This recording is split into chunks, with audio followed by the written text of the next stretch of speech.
Hi everyone, I'm Shelly from There's No Place Like Home at redheadmom8.wordpress.com. I've gotten a lot of requests lately to share with you how we do our homeschool lesson planning.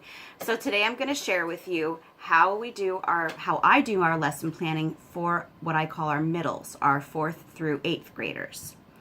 And the first thing you're going to notice about my lesson planning is that it is extremely simple. There are a lot of beautiful homeschool lesson planners out there. Whether you buy them physically or if you get digital copies, they're just amazing, and they share so many different ideas. But if I were to use a lesson planner like that, I would get overwhelmed. I know there are a lot of people who need those sorts of things to keep themselves situated, but as I've had more and more kids, I really need to keep things kind of like in survival mode. Like everything has to have an absolute function, otherwise I just don't use it. And it's funny because when I was growing up, I was that teenage girl who used to chart her clothing. Seriously, I had charts where I would have my pants going down one side and my shirts going up across the top, and then I would put a check mark for each outfit that matched. And I never referred to it or anything. It just made me feel better to have it. But now that I have so many kids, I've really relaxed with that sort of thing a bit because I would just make myself crazy. So here is my homeschool lesson planner.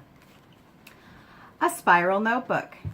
And yeah, I usually get them at Walmart for 10 cents each. Although these Walmart actually had for 25 cents. So thanks a lot, Walmart. You really ruined my day. But anyway, yeah, we just use spiral notebooks. I don't use anything fancy, and I keep our plans down to the bare minimum. And the reason that I'm sharing with you for our middles, our 4th through 8th graders, is because I don't have our littles and our high schoolers plans actually in the spiral notebooks yet because I just picked these up.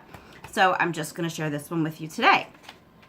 Okay, so the first thing that you're going to notice, and again, not fancy, I don't use washi tape, I don't use stickers, glitter, gel pens, none of that stuff. I just write down what we need to do because I have so many other things that I have to get done around the house that I'd love to do that stuff, but I don't have time. So the first thing that you'll notice is that I have at the top, I just write down what Kaylin, London, and Bailey, 3 of my kids, what they do for language arts. Now, I did say in another video that we don't use any sort of language arts curriculum. So that just says what they do for language arts. They do copywork, notebooking, journaling. And then Luke, the newest addition to our middles group, he is still doing reading and phonics because that is what's best for him. Now, over here, M-R, that means Monday through Thursday. I picked up that R abbreviation from when I was in school for Thursday. This is what we do Monday through Thursday every single day. We do Bible, read aloud, silent reading, and German. So rather than write that down for every single day in my lesson plans, I just write it over here because I know that we do this every day. So there's no point in writing it over and over and over again. Now on Fridays this year, we're trying something new. We're going to have a day where we just do sort of different things. Monday through Thursday will be our 3 hours in unit study days. And on Fridays, every single Friday, again, I'm writing it over here because every Friday will basically look the same. It's Bible. We're going to do Story of the World and a notebooking page for that. We're going to do Tech Time, which is my 13-year-old daughter. I almost said 12. She just turned 13. She will be doing something called Simple Show. It teaches you how to make like little mini documentaries rather than reports. So I will be doing a review of that on my blog shortly, so stay tuned for that. Actually, Bailey and London will be doing keyboarding on the computer, and Luke will be working with Nessie reading program. He'll be doing the parent pack. So that's their tech time. That's when they do their computer lessons, and that is the only day that I do computer lessons because I get way too busy to do computer lessons because they all share my laptop. They have to take turns. So anyway, so then we take a walk and go to the park. And then if they have any makeup work, like if we have to cut a day short and we might miss something, if we have any makeup work, they'll get it done on Friday. And then what I have here is their language arts rotation. So for Kaylin, London, and Bailey, their rotation is copywork, then notebooking, then journaling. And then Luke's rotation is reading and phonics. So they won't do each of these every single day. They just do one language arts each day, which I'll get into later.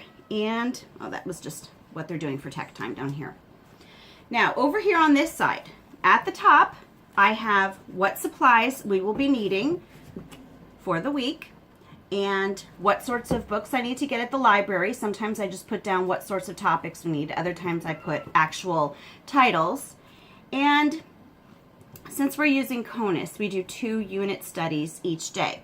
And so what I do is I write down the number of the CONUS activity that we're going to be doing and just a brief description to kind of jog my memory of what it is. And then, now I did write copy work up here, but if you noticed down here, I actually eventually just start writing LA for language arts because we do go through the rotations, as I said before. Oh wait, no, this copy work actually goes, it's a Bible study one. It goes with the unit study.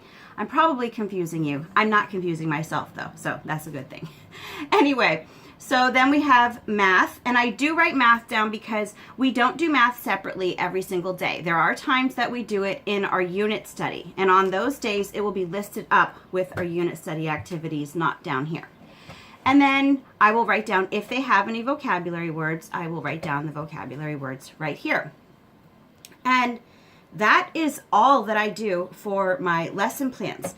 Now, some tips that I have actually about lesson plans is, well, the first one I said to you before, who is behind me? Oh, so the first one that I actually said before is, if you're going to do something that you know you're going to do it every single day, don't take the time to write, unless you need to, unless you really need to have that in front of you, don't take the time to write it down every single day. Find a place in your planner or in your spiral notebook to just write down the things that you do every day. And then just write down the things that change daily. Okay, that's my first tip. Another tip is, I really strongly suggest against putting dates next to each lesson. Now, I put D1, D2, D3 because that just means like day 1, day 2.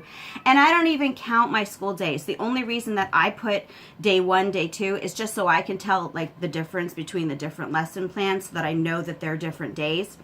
But I strongly suggest against actually assigning them to specific days because so many things can come up in your homeschool. And if I know that in the past when I did assign actual dates, I used to get so stressed out if we didn't get the stuff, everything done that was written on my lesson plan for that day. I would freak out. And then I would be busy scribbling things out and trying to fit it into, well, where can I get it in the schedule for the rest of the week? And no, now it's just like, now if we don't get it done, we move on to the next day because each lesson does not have its own day. And another tip that I have is, if your child is doing a language arts curriculum, or if, now mine don't, but, or if they do a math curriculum, I do that, they use Life of Fred. I don't see the point in writing out page numbers for every single lesson. I used to do that too. It used to make me feel good, like I was accomplishing something, like, oh, I have this down on paper, they're going to do it. But it was the same way with everything else. If we didn't get it done for some reason, it really, really bothered me. So I have stopped writing pages that they're going to do because I know that if I write math, they're just going to do the next lesson for the day. You know, it's not like they're skipping all over the math book. So if they get chapter 13 done in Life of Fred, I know the next day they do chapter 14. I don't need to continue to write it down. You know, we just fold down the corner of our Life of Fred book, which I know would drive some people crazy, but that's what we do here. We just fold down the page because we always lose bookmarks. And that's how we keep track. I don't bother writing it down. And even when we used to use a spelling curriculum and grammar, I never, well, at first I did, but eventually I never wrote down the page numbers because, again, you know that you just find what you did last and do the next thing. And that's all there is to it. Also, I would strongly suggest against scheduling in your planner too far ahead. Now, I only have 2 weeks written in here so far. I do actually have 6 weeks written down in my binder that I'm transferring into this because I just picked this book up. But I really wouldn't do more than that at a time, just because, for the same reason I was saying about not putting days and dates, is because I feel like I'm at the hairdresser.